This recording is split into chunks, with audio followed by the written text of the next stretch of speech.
The sun had barely climbed over the rooftops of Amuru's village when the first whisper dropped like a curse inside the marketplace. Have you heard? Mama Ejim is a witch. It wasn't the kind of whisper you toss carelessly into a crowd.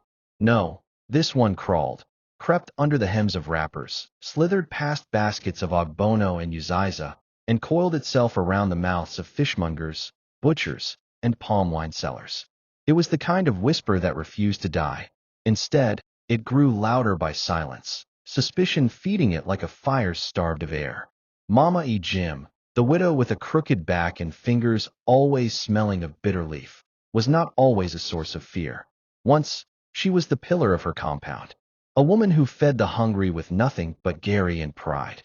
Who raised 3 sons after her husband died during the yam festival, his chest crushed by a falling palm tree. A death the elders said was strange but explainable. She was the one who once carried her last son, Nana, on her back for 2 miles to the only health center during a rainy season flood. People remembered. But memory was a fragile thing in Amurus, especially when prosperity knocked. It started with Ejim, the first son, who made money in Abuja and came back with a tinted Jeep, sunglasses that refused to leave his face even at dusk, and a suspiciously foreign accent. Then Ikechukwu, the second, returned with a massive contract that made him wear suits in the village like Lagos was just around the corner. Last was Nana, the sweet one, the gentle one. He started dreaming strange dreams. In them, his mother stood at the foot of his bed, her eyes red like embers, whispering in a language he couldn't understand. 3 sons. 1 accusation. The day they confronted her, Mama Ejim was bent over a fire, cooking ofe onugbu in a pot blackened by years of struggle. The stew, thick and fragrant, bubbled with meat, bones, and memory. She didn't see them coming. She only noticed when their shadows swallowed her like thunderclouds. Ma, Ejim had said, there is something we need to ask you. And then, like a machete to a ripe plantain, they struck. You are the one behind our problems. You're a witch. The pot fell. The fire hissed. The world stopped. She blinked. Once. Twice. She thought it was a joke. Her lips trembled, forming the words that her heart rejected. Me? Your mother. But their eyes had changed. Gone was the love. Gone was the loyalty. All that was left were stiff backs, pointing fingers, and fear dressed as certainty. They left that evening. Just walked away, their backs turned to the woman who had once sold her wrappers to pay their school fees. Their voices ringing with warnings. If you try to come near our homes again, we will disgrace you. The village took note. No one argued. If a woman's own children say she is a witch, who are you to disagree? She was left alone, abandoned like an old goat in the dry season. Her compound, once filled with laughter and chicken feathers, became a graveyard of quiet. Her neighbors avoided her. Children ran when she coughed. The churchwomen stopped coming. The only thing that visited her was the wind and hunger. But not everyone believed. Her name was Amaka, daughter of a palm wine tapper. Young, with eyes too old for her face. She had always watched Mama Ejim from a distance, the way you watch a strong tree in a storm, curious, cautious, but quietly admiring. Amaka did not believe in gossip.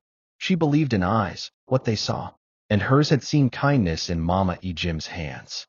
The way they fed stray cats, the way they tied firewood with soft, careful knots.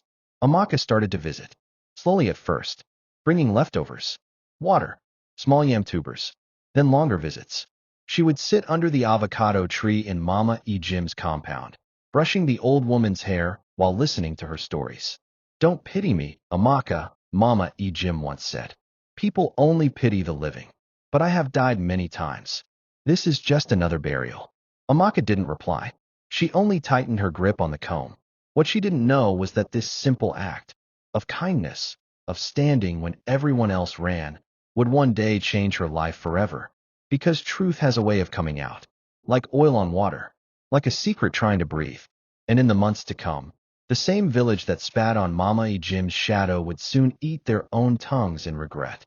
The same children who threw her away would return, richer, yes, but poorer in spirit. And one would find not just forgiveness, but love in the arms of the only person brave enough to care when it mattered. But all of that was still to come. For now, the market whispered. The wind listened. And Amaka kept returning, not knowing that fate had already chosen her. The rains came early that year in Amuruz. They arrived not as a blessing, but as a judgment, pounding the rooftops like ancestral fists, tearing leaves from trees, washing away dust, lies, and silence. The red mud roads turned to rivers, swallowing footprints, soaking wrappers, and baptizing the village in a muddy truth that no one wanted to face. Inside the broken fence of Mama Ejim's compound, the rain had done more than soak the earth. It had unearthed memories.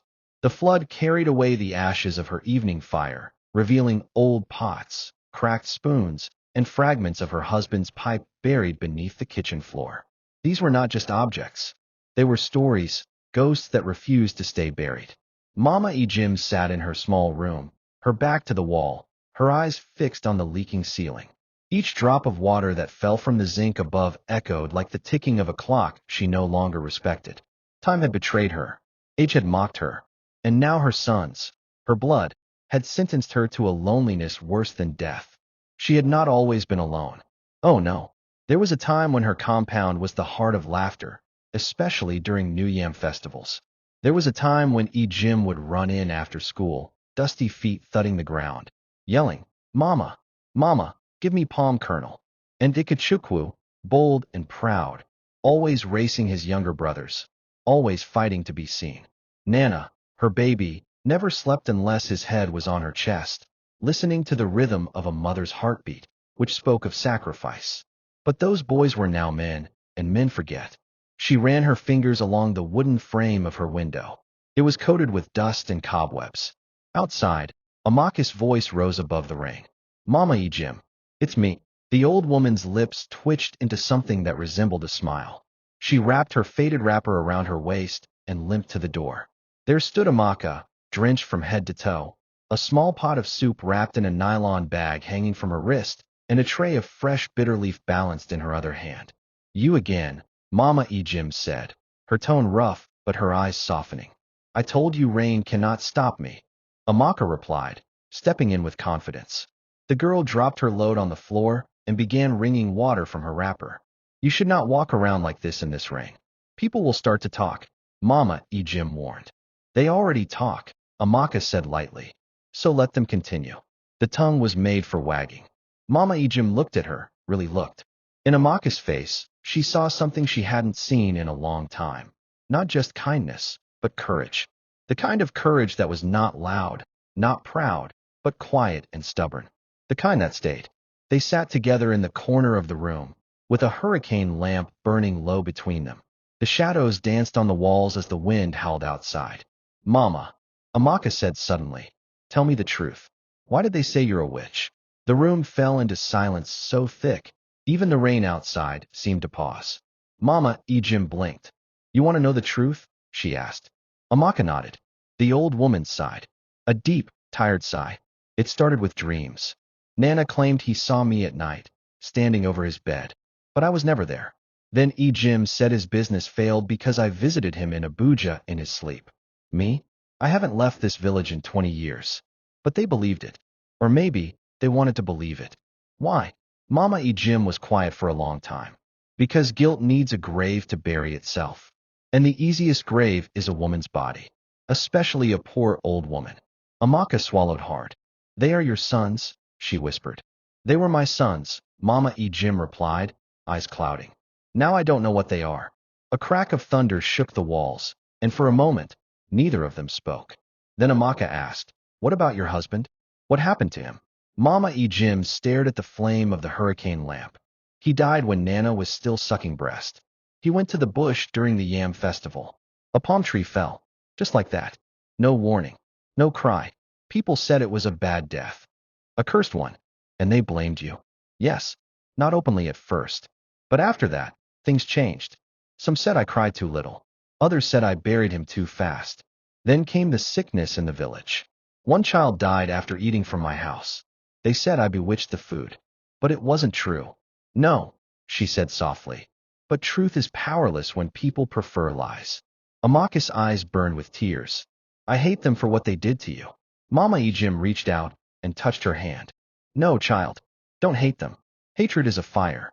It burns you more than them. But you suffered. I still suffer. But you come. And when you come, It's like the sun visiting the graveyard. Even the dead feel it. Amaka was silent. Outside, the rain slowed to a drizzle. The frogs began to sing, as if reminding the world that life continues, even in the dark. Mama Ejim leaned back against the wall. "Tell me about your father," she said. Amaka smiled bitterly. "He taps palm wine. That's all there is to say. He drinks more than he sells. My mother died 2 harmattans ago. Since then, it's been just me and his bad habits." Mama Ejim nodded slowly. "So we are both women abandoned by men." They laughed.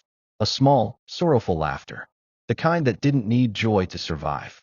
As night deepened and the storm passed, Amaka stayed behind, helping Mama Ejim cook with the soup she had brought. They sat on a low bench and shared a bowl of gari, the steam rising like spirits from the pot. And somewhere between mouthfuls and quiet glances, something began to bloom, a strange, unspoken hope. One that whispered, maybe not everyone will turn away. In another part of the village, news traveled fast. They said a strange man in black had visited Ejim in Abuja. They said something was not right. Ikechukwa's contract had fallen through. Nana was hearing voices again. The dreams had returned, but this time, the woman in them was not silent. She was weeping, and the sons began to wonder, had they made a mistake? But that is a tale for another chapter. For now, in the quiet of the rain-washed night, 2 women, one old, one young, shared a meal, unaware that destiny had already written their names side by side in a story far bigger than both of them. Far from Amurus, in the glittering streets of Abuja where red earth gave way to marble floors and tinted glass, Ejim sat on the edge of his Italian leather couch, his hands trembling. The air conditioner hummed softly, a luxury meant to bring peace, but the room felt cold, haunted, even. A knock echoed through the door. "Come in," Ejim called. It was his steward, a quiet boy from Kogi, barely 19. "Oga," the boy said, lowering his gaze. "The prophet has left." Ejim nodded without looking up. "Did he say anything?" "He said, the curse has started, and that you must go back. You must make things right." Ejim laughed. A bitter, broken sound. "Go back? To that village? To that woman?" But even as he spoke, his heart raced. Night after night, the same dream returned. His mother, drenched in rain, standing barefoot outside his compound, whispering something he could not hear. Her mouth moved, but no sound came. Only the rain. Only the silence. And then the fire. It always ended with fire. He hadn't told anyone yet, but his investments had been bleeding. His real estate projects were collapsing. 2 business partners had pulled out without warning. And the strangest part? Every time he signed a new deal, something bad happened. A fire in the warehouse, a missing document, a sudden illness. It was as if his shadow was cursed. At first, he had blamed competitors, jealous friends. But now, something deeper haunted him. Something spiritual. Ikechukwu was no better. In Lagos, he sat in his penthouse, sweating despite the fan that spun loudly above him. His wife had just left with the children after a sudden miscarriage, the 3rd in 2 years. "Your mother is the one behind this," her mother had screamed before dragging her daughter away. "You rejected her, and now her spirit is chasing your home." Ikechukwu had laughed then, but the laughter didn't last long. His contracts had been revoked, his accounts frozen under strange circumstances. Friends who once praised him now crossed to the other side of the road when they saw him coming. Nana had it worst. He no longer slept. The dreams had turned into waking visions. He would walk into his office and see his mother sitting in his chair, only to blink and find the seat empty. He heard her voice in the tap water, in the breeze that blew through his windows. "She is calling us," he told his brothers one night on a video call. "Don't be foolish," Ejim had snapped. "It's just our minds. We've been stressed." "No," Nana had whispered. "She's alive, but we buried her with our tongues. We called her a witch, and now the earth listens." Silence followed, and then, without telling anyone, Nana boarded a night bus to Amurus. Meanwhile, in the village, things were changing too. Slowly, subtly, but noticeably. It began with the yam harvest. The elders said it was the worst yield in 20 years. The rain had been too early, too heavy. Goats miscarried. A child fell sick and died mysteriously. The market women whispered as they counted their losses. They spoke of the curse in the land, and though no one said her name, everyone thought of her. Mama Ejim.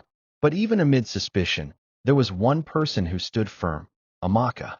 She continued visiting, feeding her, bathing her when her back ached, talking to her about small things, how the cola trees were dying, how the price of crayfish had risen, how the stars seemed to hide more each night.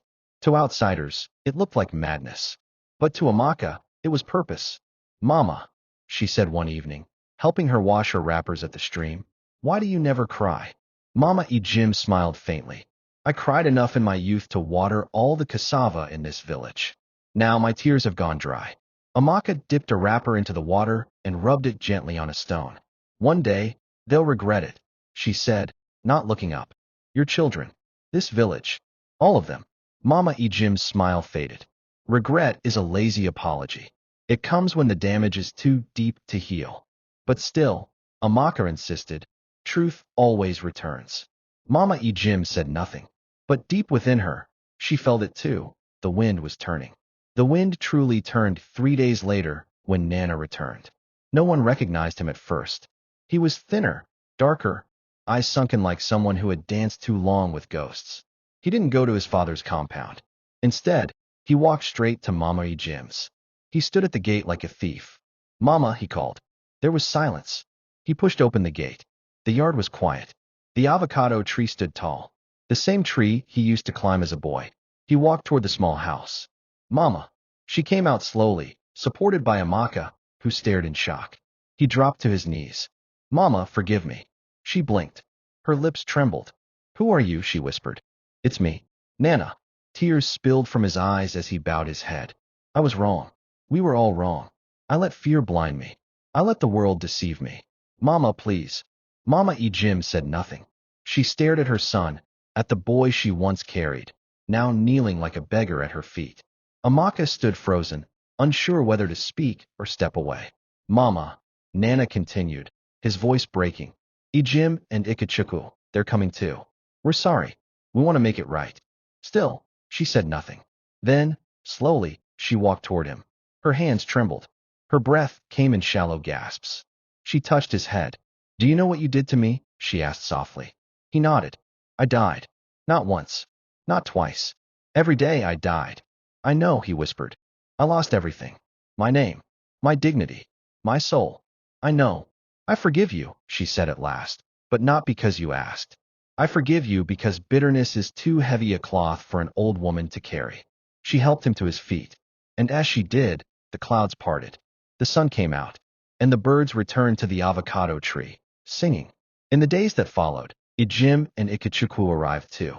They came with offerings, with weeping, with shame. The village watched in silence as the sons of the woman they had condemned now carried her on their shoulders to the church, where she was blessed and prayed for publicly.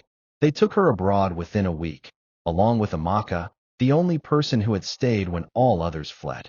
And months later, it was announced that Ejim, the proud first son, would marry the same village girl who once brought Mama Ejim bitter leaf in the rain. Any woman who could love my mother in her darkest days, he said before the elders, is the kind of woman who can build a home.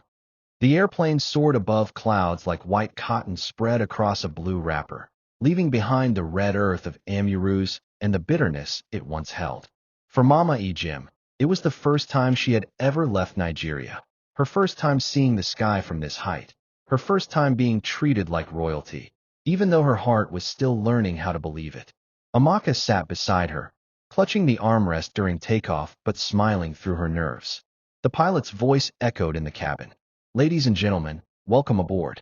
Estimated flight time to London is 6 hours. Mama Ejim glanced at the girl beside her, the one who had carried her shame when her children had dropped it like waste. Amaka caught her eyes and squeezed her hand. We're flying now, Mama. Yes, the old woman replied, her voice almost a whisper. Who would have thought the woman they called a witch would touch the clouds? Amaka leaned her head on Mama Ejim's shoulder. The truth always flies higher than lies, even if it starts from the mud.